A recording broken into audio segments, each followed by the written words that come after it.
claro, aquí no hay muchos especialistas de este tema.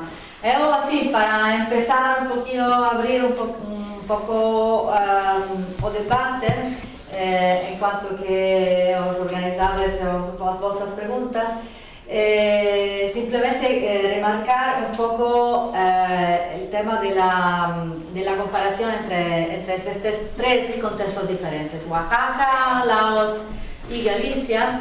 Bueno, yo no soy especialista de estos lugares, pero por lo que escuché de ustedes, colocándolos en el contexto histórico, me pareció muy interesante el tema que David mencionó, que es el tema del debate sobre los comuns a partir de los años 60, al final de los 60. Entonces quería introducir un poco el elemento porque es importante para entender las políticas forestales, cómo se desarrollan las políticas forestales, porque hay muchísimas similitudes que tienen a ver con un contexto global más amplio, que es el contexto de cómo se repiensan las políticas forestales a partir de los 60 y más allá, al final de los 60, yendo para el día de hoy. Es un momento importante, efectivamente, porque lo que pasa es lo que ambos describieron, esta transición entre el modelo descentralizado del Estado que controla, ¿no? Del Estado que maneja, hasta un modelo de devolución, ¿no? Se dice devolución, de devolución para las comunidades. Pero ¿por qué se hace esto? Por varias razones. Yo conozco un poco más el caso brasilero y tenemos aquí también una experta del caso brasilero que podría también nos proporcionar más información.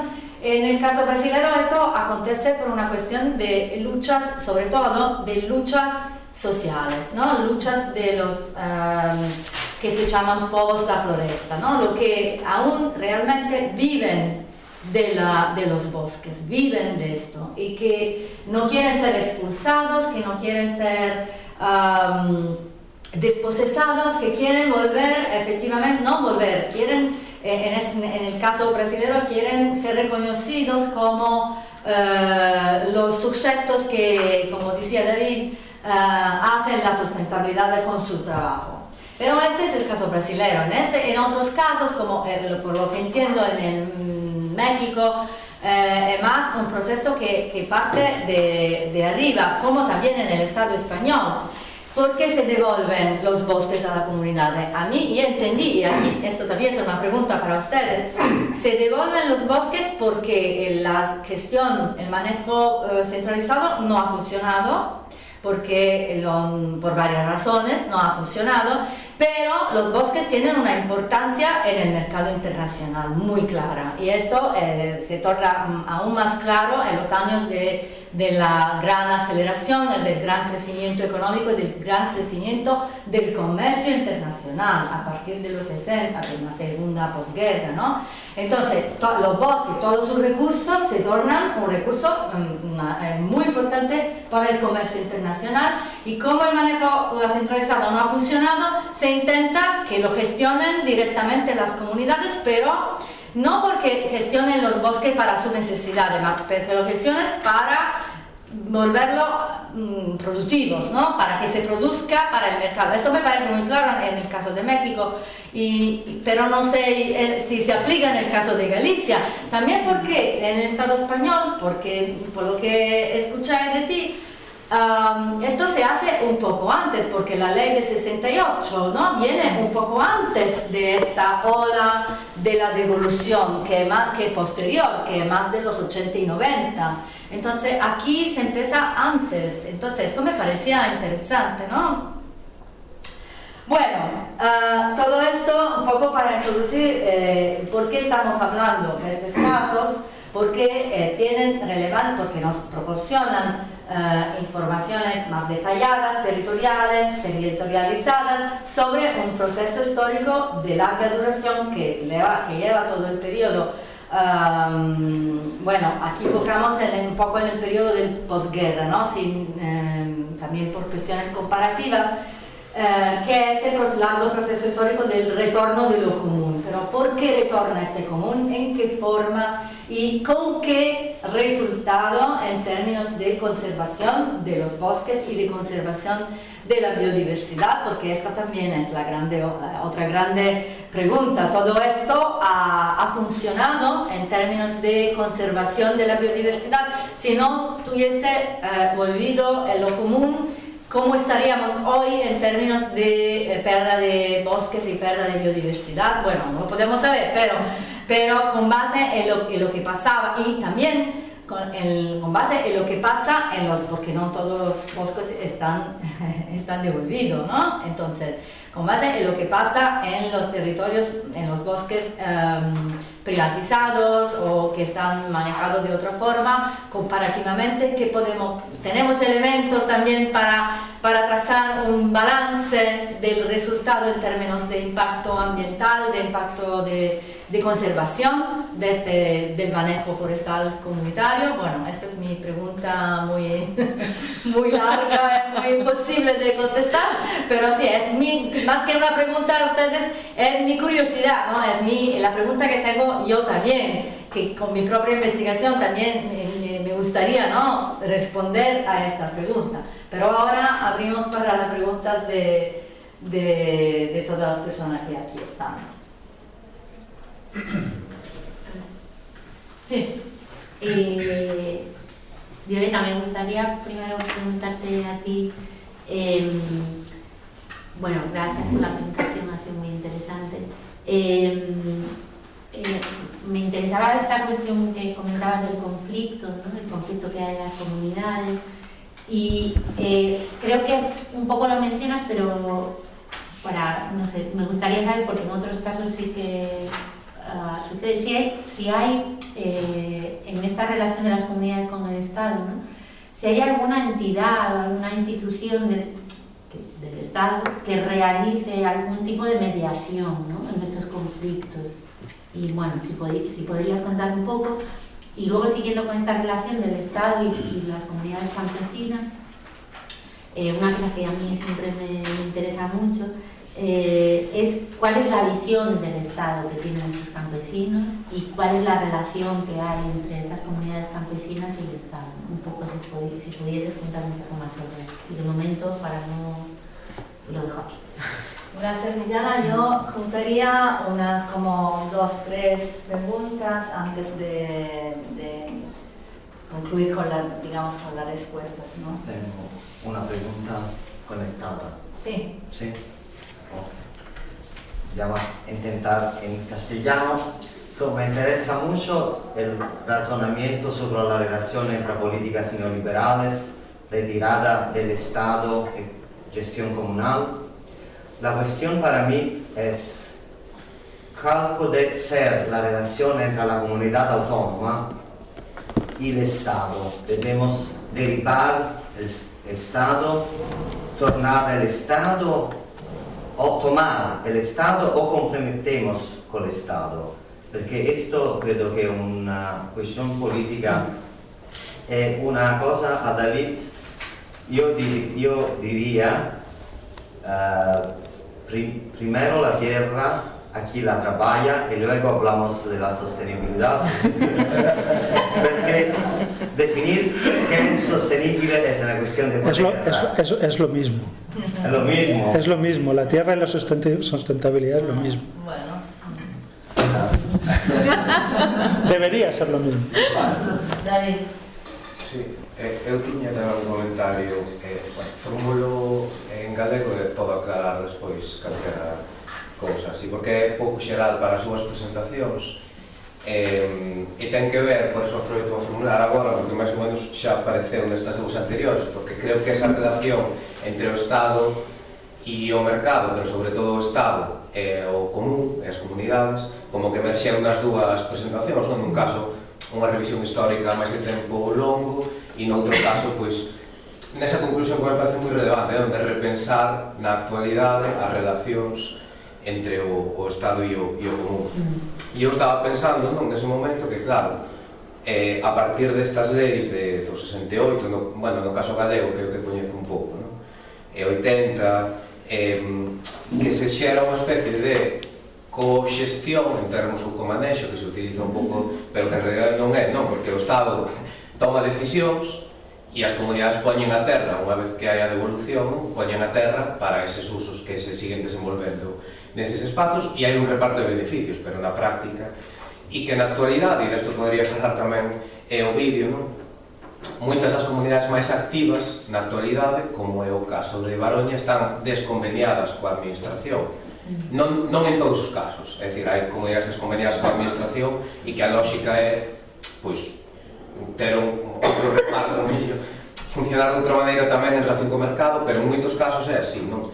Entón, non sei se vemos cousas no caso de México, o mellor na relación co Estado, que nos ofrezan exemplos distintos ou incluso que, digamos, que funcionen sin ese control tan directo por parte do Estado, non? Como podemos ver nalgúns modelos aquí, si se podría falar un pouco nese sentido, porque sí que vemos que no caso galego que precisamente non está funcionando ese digamos, xestión, porque moitas dos casos non están, e o convenio moitas veces acaba sendo coa administración un atraso en termos de xestión.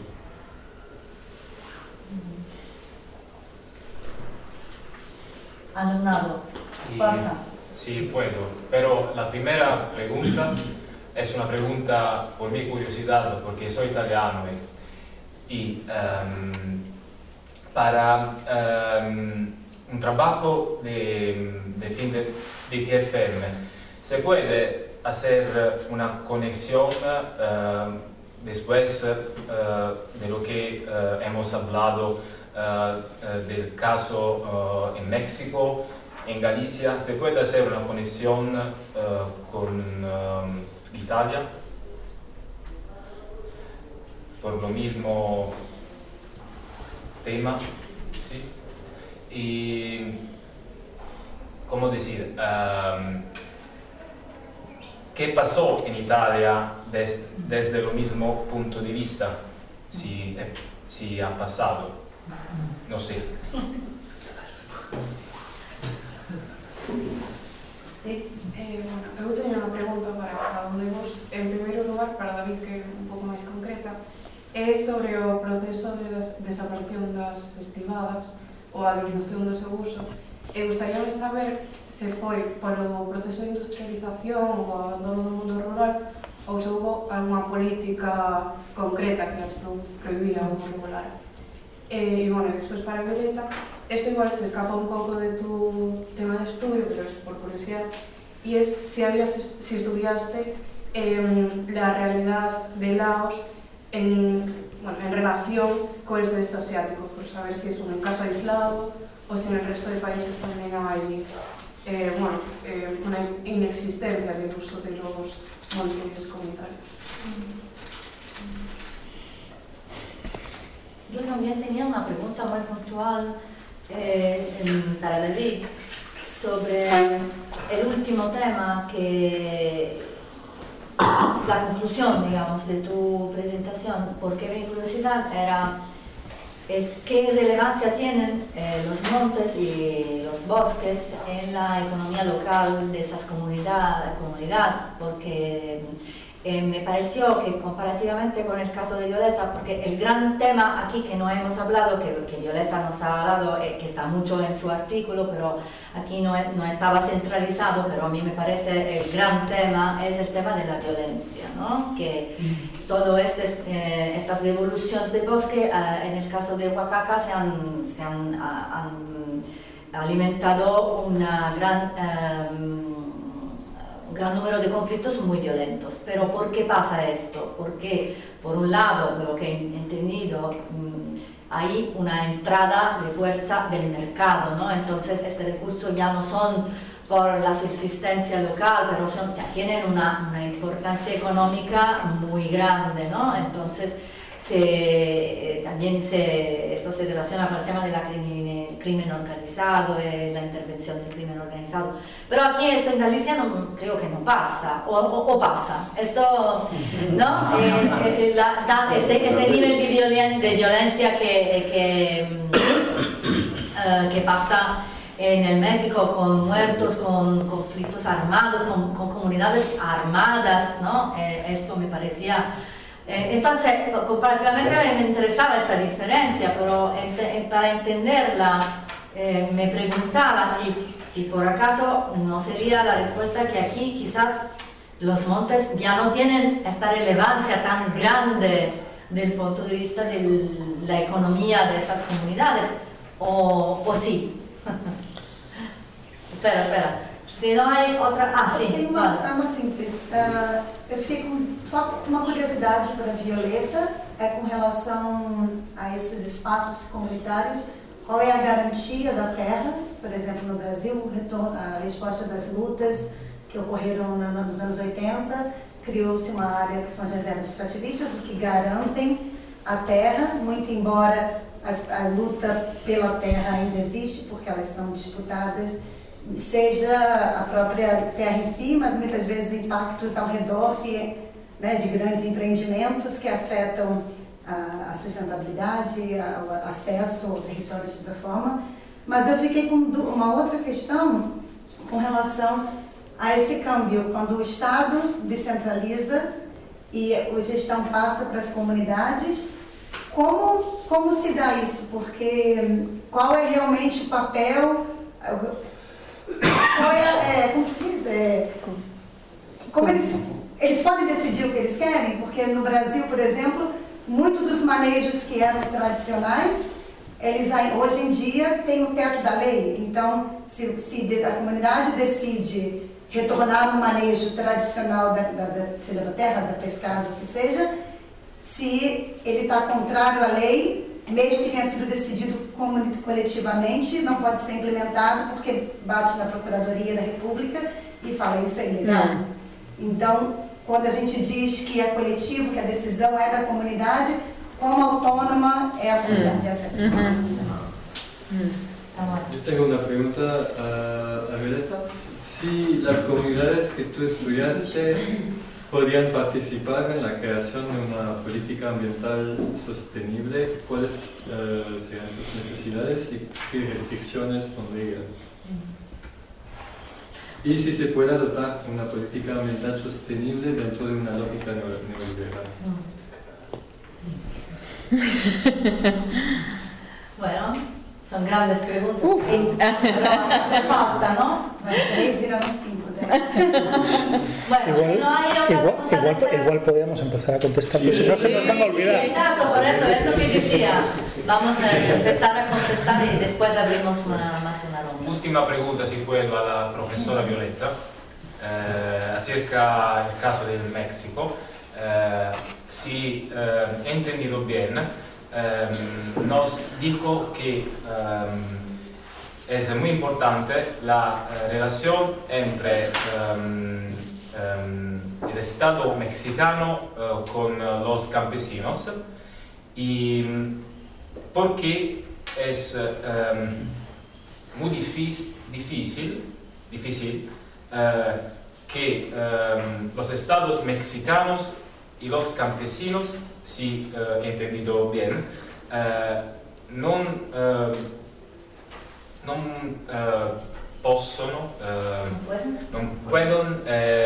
pueden llegar a una solución para el manejo Gracias. Disculpa por mi español. No. Ok, hay muchas cosas. Hay muchas cosas. El conflicto. Sí hay, bueno, por eso creo que contestando un poquito como varias de las preguntas tratando de hacerlo. El conflicto, los conflictos territoriales en México ahorita son bueno, en general son algo muy de lo de hoy, y la violencia es algo central, ¿no? pero esos conflictos, a diferencia de los conflictos que se veían quizá cuando la reforma agraria estaba teniendo lugar, que era una cuestión de delimitación, etcétera, que cuando el Estado empieza a dotar de tierras, etcétera, hoy en día pues no se puede entender sin otros actores que son el actor armado y que tiene que ver con cómo se piensa el territorio, ya no solamente como en una cuestión de subsistencia, sino también con mercados más allá del aguacate, el mercado de amapola, diferentes mercados que en el manejo forestal comunitario a veces ni siquiera se piensan, ¿no? Que, bueno, se piensan pero no se dicen. Y entonces hoy en día no lo podemos pensar nada más como en esa parte por eso pregunto en la tesis esta parte como de cómo repensar el manejo forestal comunitario ante esta situación, porque no es la misma que era en los años 70, ¿no? Hoy en día el Estado efectivamente es un Estado neoliberal que cuando quiere interviene y cuando no quiere se desentiende, y muchas veces se desentiende. Y una de las cosas que las comunidades, alguien me preguntaba de las comunidades, ¿cómo ve al Estado? Tú, las comunidades hacen un reclamo de sus obligaciones, como brindar seguridad, y a mí me parece algo como muy interesante, porque en sus inicios del manejo forestal comunitario, la idea es que ellos quieren tomar pues las responsabilidades del manejo forestal, porque también las responsabilidades y los beneficios de hacer, por ejemplo, producciones forestales, ¿no? Pero hoy en día reclaman y dicen, queremos también que el Estado esté presente, aunque sea armadamente, porque no podemos vivir. Y eso a mí me genera mucha contradicción pensando en las cuestiones de la autonomía. ¿Por qué? Porque pensamos el manejo forestal comunitario como en esta idea de las comunidades pueden ser autónomas, etcétera, etcétera, cuando el Estado de repente también es creador y generador de conflicto en estar y no estar, porque puedes estar incidiendo en la política o no estar haciéndote como del ojos ciegos en que está sucediendo un conflicto con muertos, con incendios, etcétera, y que generan otras, siempre que no está un Estado, pues hay otro, ahora sí que nunca hay vacíos de poder, alguien más lo llena, y en este caso muchas veces los llenan grupos armados. Y a veces te preguntas en cuestión, y no grupos armados progresistas, sino grupos armados para hacer nuevas economías criminales.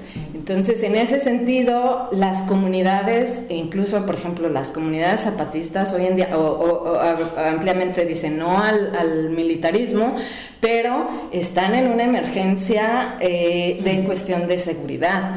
Y es lo mismo en todos los estados. Los pueblos indígenas muchas veces están llamando al ejército, de decir queremos presencia del Estado, y eso es como la configuración que a veces resulta debatible, ¿no? Que tanto la autonomía se puede generar cuando tienes un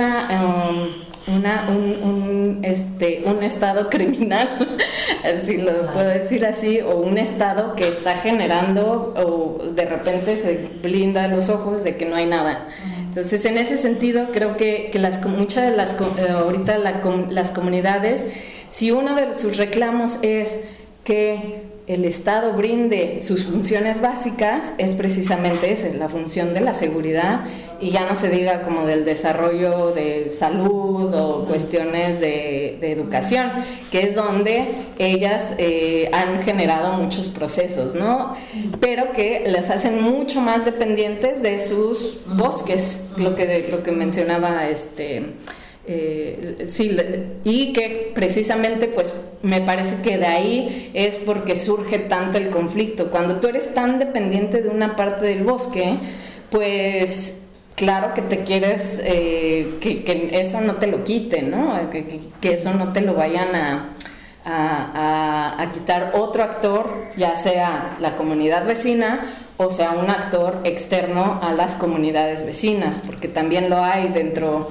Es un ambiente complicado, y en esa parte pues el mercado puede ser pues engañoso, ¿no? Siempre puede ser muy engañoso, tanto entrar como comunidad, hacer tu manejo forestal comunitario, tener tu propio mercado, etcétera, hacia pues incluso local o doméstico, puede también generar ciertos procesos.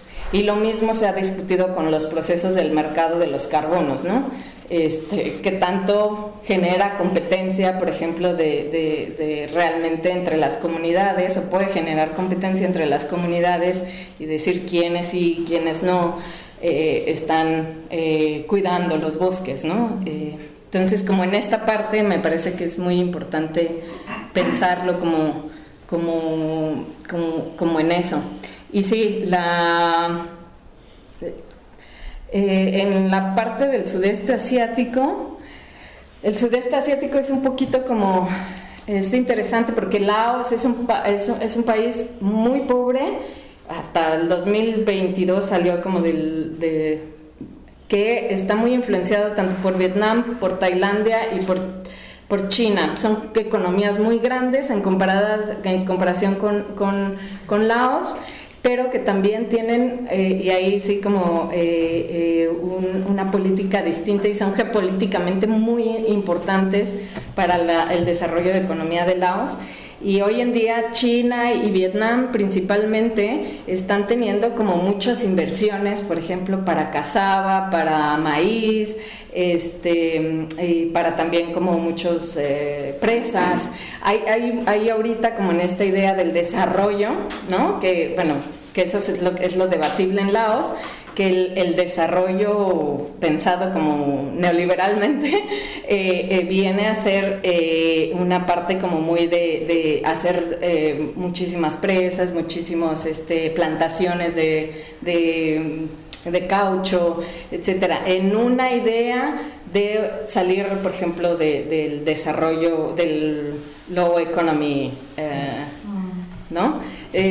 Como de este macro desarrollo, que al mismo tiempo está generando pues cuestiones que sucede también en Vietnam, pero de una manera distinta, porque claro, son economías distintas y son mucho más grandes estas economías. No estoy muy ahorita de entrada en cómo pasa en Tailandia, pero tengo la idea de que también hay unos procesos bastante interesantes de cómo es lo que... hay varios libros sobre eso. Si alguien está interesado, yo puedo decirles la literatura, pero yo no lo veo, no estoy tan enterada de eso. Pero sí, el caso particular de Laos es particular porque es el único que no tiene mar, y como salida al mar, y por lo tanto es mucho más difícil exportar, pero tiene por dónde, o sea, siempre se encuentra, el mercado siempre encuentra lugar. ¿Y qué más? Cuestiones de cómo fue esa transferencia. Pues sí, efectivamente, también muy similar a Brasil, surge, ¿no? de la idea de las comunidades campesinas, sí surge de su idea de querer recuperar sus bosques, porque son sus bosques al fin y al cabo.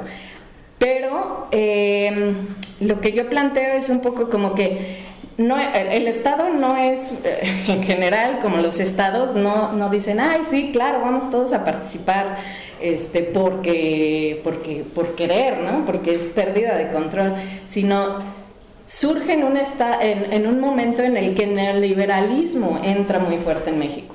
Entonces, es esta parte de dejar que los actores, como las empresas de las estatales, se empiecen a vender a lo privado y por lo tanto, bueno, hay muchos actores dentro en México, había muchos actores dentro del gobierno oficial que querían hacer estas reformas. O sea, sí hay como es el replanteamiento de cómo, para qué los bosques, pero sí muchas veces nada más en la literatura, y ahí la cuestiono yo, en la literatura se ve como nada más como una cuestión de movimientos sociales, pero yo planteo que bueno, sí es una cuestión del movimiento social, pero si el Estado no quiere, no lo hace, por más movimientos sociales que haya,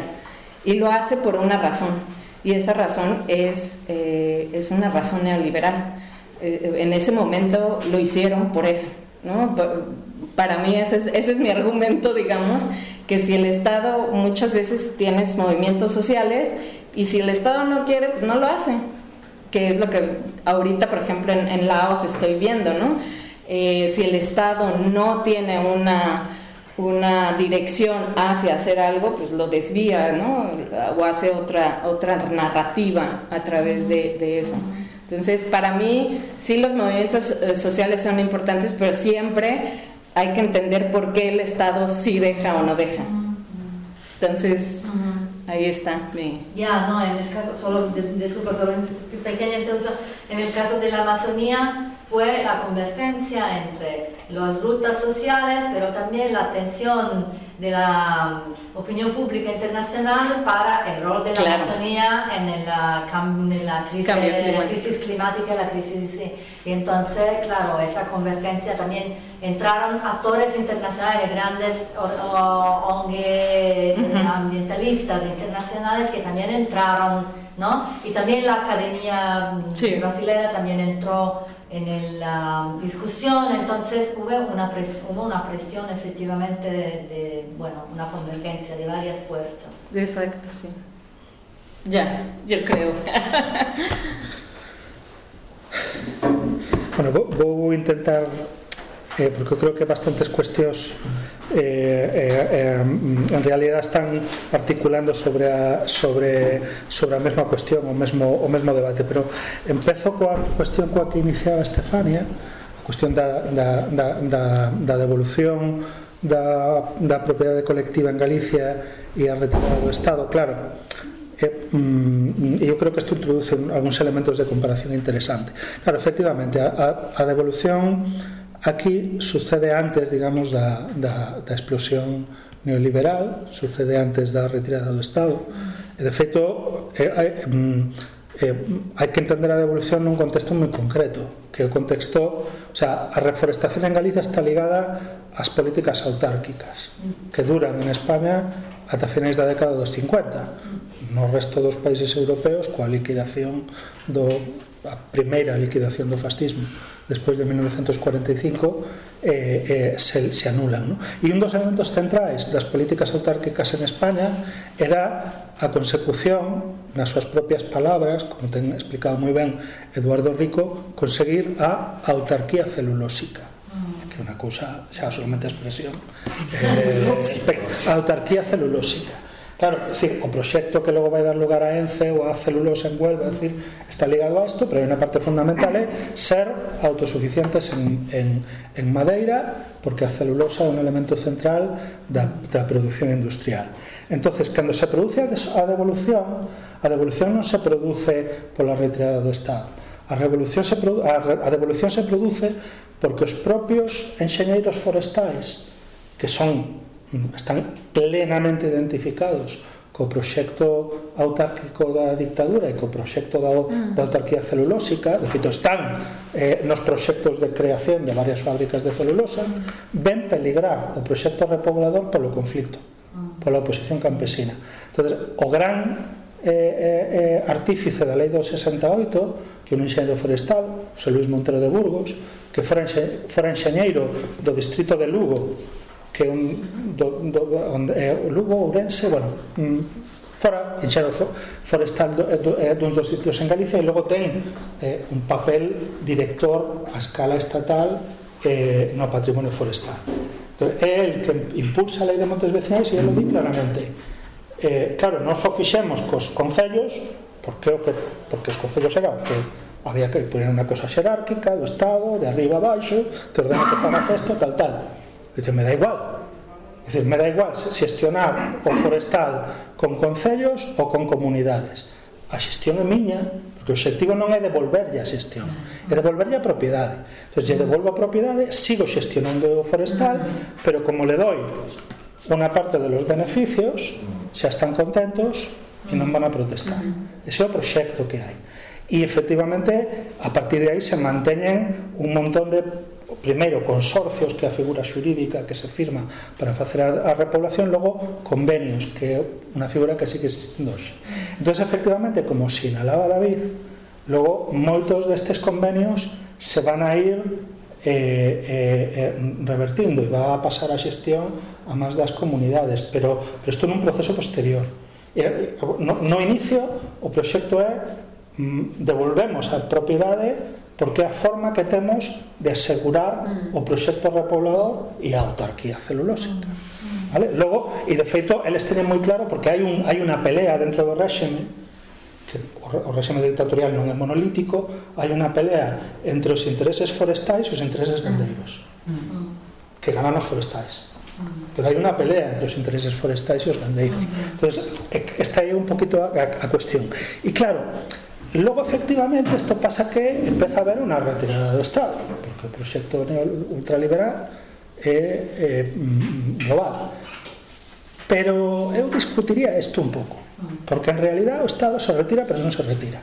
Quer decir, sin Estado non hai proxecto neoliberal, por varias razóns. Primeiro, porque é o Estado que toma a propia decisión de retirarse, e logo porque, aínda así, e isto creo que o explica moi ben para a cuestión agraria, pero creo que vale tamén para a forestal, toda a literatura sobre reximes agroalimentarios, creo que explica moi ben como, por exemplo, hai un montón de micronormativas que en realidad están dopando o modelo industrial frente ao modelo de manexo local. E no tema forestal, o vídeo o podo explicar perfectamente, porque na xestión diaria afecta casi a calquera cousa que podes facer. Hai un montón de micronormativas que en realidad dice, no, a política é que o Estado se vaya. Bueno, eso é unha política para empezar. É dicir, que o Estado aparentemente desapareza é unha posición política. E, polo tanto, non é que o Estado desapareza, sino que o Estado está promovendo unha determinada lógica, pero que logo encima está dopando esa determinada lógica con unha serie de micronormativas, pois, por exemplo, no tema agrario moi claro co tema das sementes locais, que teñen que pasar uns trámites bestiais en Europa, pero fora ainda máis, que para poder ser utilizadas como si foran unha creación de laboratorio, cando son sementes construídas ao longo de centos de anos, ¿no? De decenas de anos. Entonces, isto creo que é moi importante. E creo que tamén é importante entender que este proxecto de retirada do Estado se construe sobre a base de un proxecto modernizador, que en realidad este proxecto de autarquía celulósica non deixa de ser un exemplo máis de todos os proxectos modernizadores dos 50, 60, 70. E hai, incluso na comparación con México, teña aquí un pouco esta cuestión, porque claro, é verdad o proxecto neoliberal, pero en realidad, respecto aos ejidos e o manexo comunitario, unha parte das presidencias dos 60s e 70s xa están facendo unha especie de contrarrevolución do proxecto cardenista. En parte aí hai un certo retroceso. Claro, non ten nada que ver co que vai ser logo Salinas e toda esa locura, ¿no? Posterior. pero aí xa hai unha forma de unha certa maneira de pechar a chave do proxecto cardenista. Entón eu creo que tamén o éxito das políticas dos 90 e 80-90 e do consenso de Washington son dificilmente entendibles se non entendemos que se fan sobre uns proxectos que xa están rompendo as lógicas locais, non? E contra as que é moito máis difícil pelexar, non? Eu creo que este é un debate moi importante e penso que fai falla moito traballo aquí, moita investigación aquí. E logo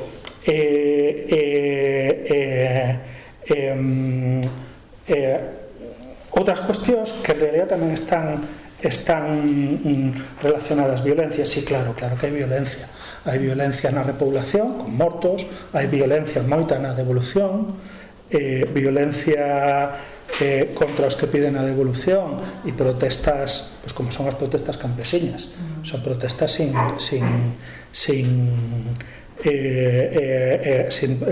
guardar demasiado as formas, como é lóxico, non? Mas é unha violencia que, por suposto, non é ni moito menos comparable coa violencia de América Latina, isto por suposto, porque, para empezar, no que se refire aos mortos, é dicir, non falamos da mesma lógica, pero que non son proxectos precisamente suaves tamén, non? E que máis? O das estivadas que están en realidad relacionado con isto. Claro, as estivadas desaparecen porque as estivadas na lógica da agricultura industrial non ten sentido, certo, pero non só.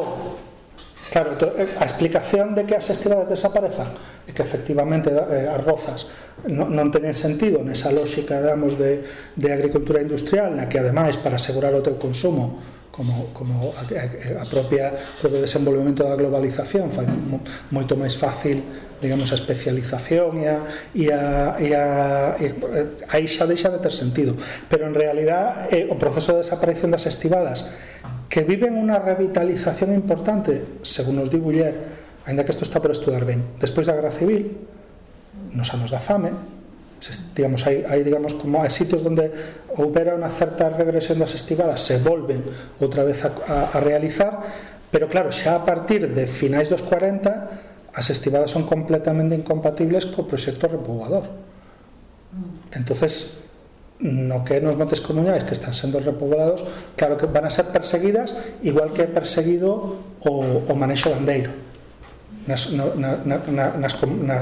montes comunais.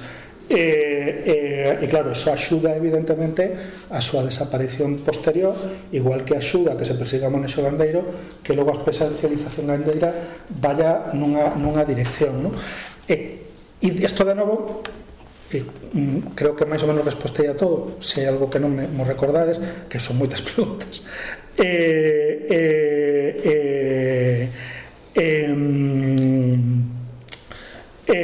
ten que ver de novo con isto do Estado e da retirada do Estado.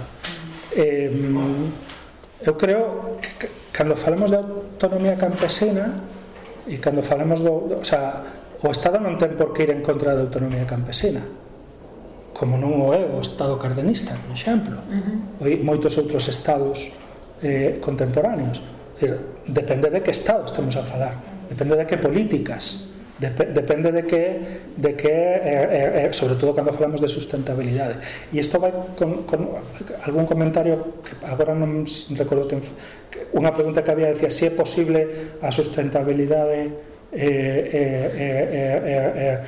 nun contexto neoliberal. A miña resposta é radicalmente non, pero a escala global, sin unha determinada forma de Estado, quer decir, de políticas públicas que vayan nunha determinada dirección, eu creo que tamén é francamente difícil a sustentabilidade. E a vinculación entre sustentabilidade e terra, que son o mesmo.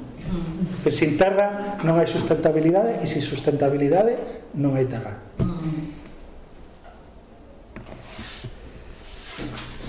Estamos xa no final, pero sí, Lorenzo e Uxía tamén. A miña pregunta, non sei se ten moito sentido, pero ti falas, falas de que os lumes é unha reacción dos campesiños cando non teñen esas terras que lle son as quitan e sinten saqueos esa nova repoblación e diminúen moito cando se volve ca lei esta que diz de 1968 da devolución dos montes comunais hai unha diminución porque, o sea, os lumes que hai agora, os incendios que hai agora non son unha protesta dos campesinos, para nada, o sea, en que momento é ese cambio do que son os incendios? Lorenzo?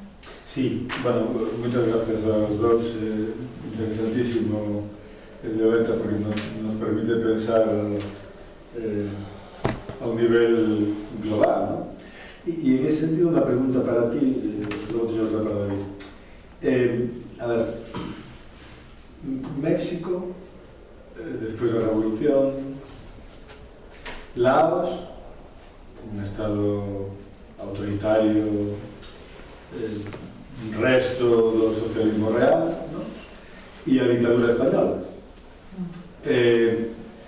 Claro, desde el punto de vista, digamos que hay una, por un lado, la pregunta es, ¿hay una racionalidad de las élites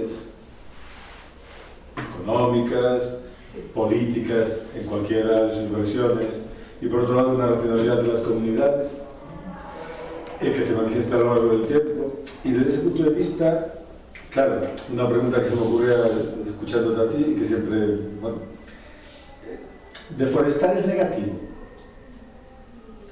¿O es negativo solamente en la racionalidad del Estado y de la agricultura industrial y del mercado? Estado cualquiera que sea, ¿no? Porque históricamente no ha sido así, ¿no? Claro, deforestar es negativo y forestar es positivo. Esa, digamos, es la pregunta. Y para David, claro, que a mellor facía falta que explicaras un pouco mellor algo que no relato acaba sendo un pouco chocante, ¿no?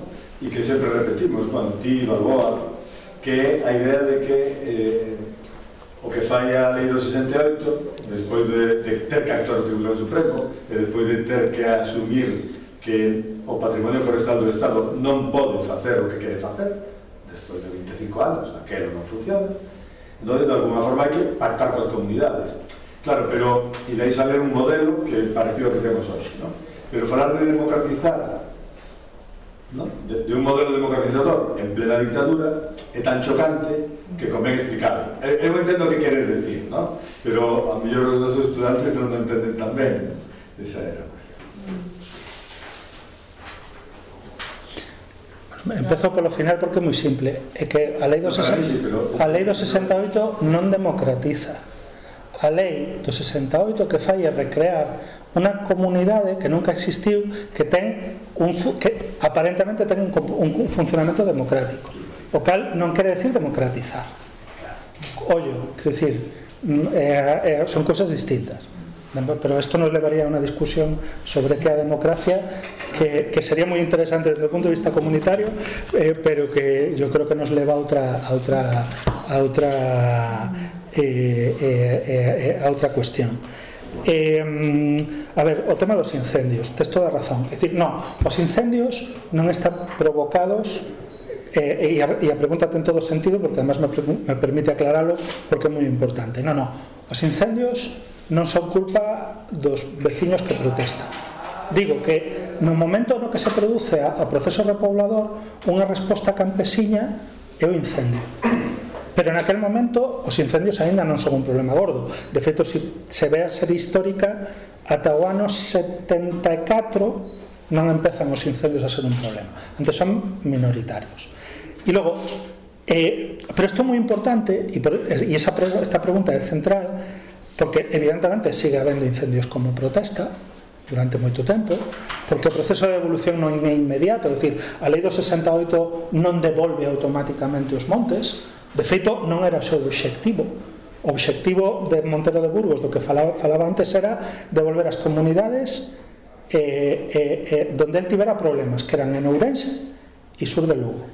pero as comunidades atlánticas onde xa había concellos fortes e que estaban sacando pasta dos montes e que os orzamentos municipais dependían moito non se quería devolver. Esas se devolveron a tortas literalmente, é dicir, foi a protesta vecinal que entre os 75 e 85 obligou ao goberno a ir moito máis lonxe do que quería ir. Por lo tanto, aí tamén a protesta sigue funcionando por moitas vías.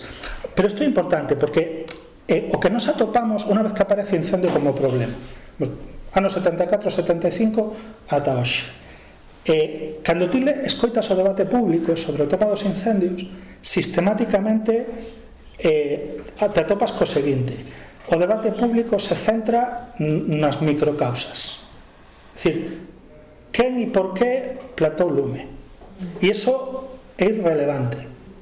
Non é irrelevante, entenderme, estou sendo un pouco radical. Alguna vez Lourenzo máis eu temos dito incluso públicamente e nos teñen caído tortas a esquerda, literalmente a esquerda e a dereita, pero nós temos razón. Quen planta lume é irrelevante, porque se ti tes durante un abanico dende o 75 ata 2024 cada 3-4 anos tes unha serie de incendios gordos, entonces quen planta lume é absurdo, porque os que plantaban nos 70 e os que plantan hoxe non son os mesmos nin polas mesmas razóns. É dicir, as causas inmediatas mudaron sustancialmente. E hai estudios de socioloxía que nos falan das causas dos incendios nos anos 70 que non teñen absolutamente nada que ver cos de hoxe. En algún momento o tema da celulosa, logo se prohibiu que a venta de madeira é queimada, pero logo a urbanización, logo non sei que, a protesta, é dicir, hai múltiples razóns. A razón de que hai incendios é que hai árboles. Entendamos, non que haxa árboles, que si temos 2,9 millóns de hectáreas de superficie e temos agora deberíamos andar, o sea, o último dato era 1,5 millóns, agora deberíamos andar por 1.600.000 hectáreas de arborado, con unha densidade bestial que chega ata as casas, que chega ata as portas dos camiños. Por que hai incendios? Pois porque temos máis árboles dos que podemos ter. Isto me leva a esa pregunta de Lourenzo, que ainda que era para ti, tamén quero contestar, é dicir, deforestar es negativo. Ollo, no, pero tamén hai que entender unha cousa, que a condición de posibilidade de que en Europa nos últimos 30-40 anos volva a haber moitos árboles é a deforestación do sur. Quer decir, se non entendemos que nos estamos comprando soya de Argentina para alimentar a nosa especialización gandeira, para exportarlle carne a China, que esa é a lógica neoliberal, é dicir, España está un dos principales exportadores de carne a día de hoxe a China, de carne de cerdo. Se non entendemos que hai unha lógica entre onde ven a alimentación que xa non producimos nós, porque temos un montón de bosques maravillosos que fomos capaces de reforestar, somos super sustentables, sin terra. E, por lo tanto, non somos sustentables, porque en realidad estamos importando terra de outros lugares que están deforestando e que non poden. Entonces, deforestar é negativo a escala global, sí, claro, o sea, o cambio climático é evidente e o secuestro de carbono e todo o que queiramos, pero a razón de que as autoridades europeas se den golpes no pecho dicindo que fantásticos, bonitos somos, que temos de novo a Europa chea de árbores, é porque ao mesmo tempo estamos deforestando a outros. E esta eu creo que é unha parte da resposta que tamén é importante. Sí, que justamente, bueno, precisamente creo que por eso la importancia de verlo a nivel global y no solamente como un nivel de, México y sus propias dinámicas, ¿no? O Galicia y sus propias dinámicas, o Laos y sus propias dinámicas, sino tener esta herramienta de casos y conceptual de ir más allá de qué es lo que está pasando en distintos momentos en la digamos, como geopolíticamente también hablando, de la deforestación también como discurso para unos, por ejemplo en Laos pasa mucho, ¿no? De culpar a las economías de subsistencia cuando hay unas inversiones monumentales para maíz, caucho, y que son plantaciones, que hay que diferenciar entre la plantación, que es, por ejemplo, vemos aquí en Galicia, que parece en el imaginario un bosque, pero es una plantación, a un bosque que es diverso y que tiene, aunque esté intervenido, no es, y porque en esa parte creo que también hay muchos imaginarios sobre lo pristino, ¿no? del bosque, que es, por ejemplo, en Laos existe un imaginario de las partes de las agencias europeas del bosque pristino, que no se ha intervenido, cuando el bosque en Laos, México, siempre ha estado intervenido. Y no es una deforestación, es un tipo de manejo de territorio particular, pero que es el que está siendo como amenazado a través de diferentes políticas cuando se le piensa como pristino. Entonces creo que ahí esas las dinámicas muy locales sí son importantes, pero también pensadas como desde quienes están interviniendo. Y en el bambú yo lo veo mucho, ¿no? O sea, la idea como del bambú como este nuevo producto bioeconómico que nos va a salvar de generar más celulosa a partir de bambú. Pues ¿y en dónde, no? ¿Quién va a producir este trabajo y en qué territorio se va a producir? Creo que siempre es importante preguntárselo ante estas nuevas soluciones que constantemente salen de uno y de otro lado, y de los imaginarios que también se van produciendo de qué es un bosque, ¿no? Y creo que ahí esa es como la parte que yo te podría contestar. Mala, sí, la deforestación, definitivamente, pero ¿por qué sucede? Pues es que realmente hay un enfoque muy, muy fuerte hacia los campesinos de pequeña escala, cuando en realidad estás teniendo inversiones monumentales a plantación, ¿no? Y eso se ve en el sudeste asiático, es una retórica muy, muy fuerte, por ejemplo, de las plantaciones, de todo tipo de plantaciones, ¿no? Tanto para el, ¿cómo se llama? El aceite de palma, caucho, diferentes plantaciones que ni siquiera son, el uso no es local, el uso es para nivel global. Y bueno, claro, los estados también se benefician de eso y por algo lo permiten. Entonces, creo que ahí las élites también de locales toman un factor muy decisivo en cómo se plantea incluso la deforestación como narrativa en un lugar particular. Bueno, muchísimas gracias, creo que tenemos que concluir aquí. Muchísimas gracias a todos los que intervinieron, fue un debate muy interesante y nada, hasta la próxima. Eso no fue lo que me sabía, ¿eh?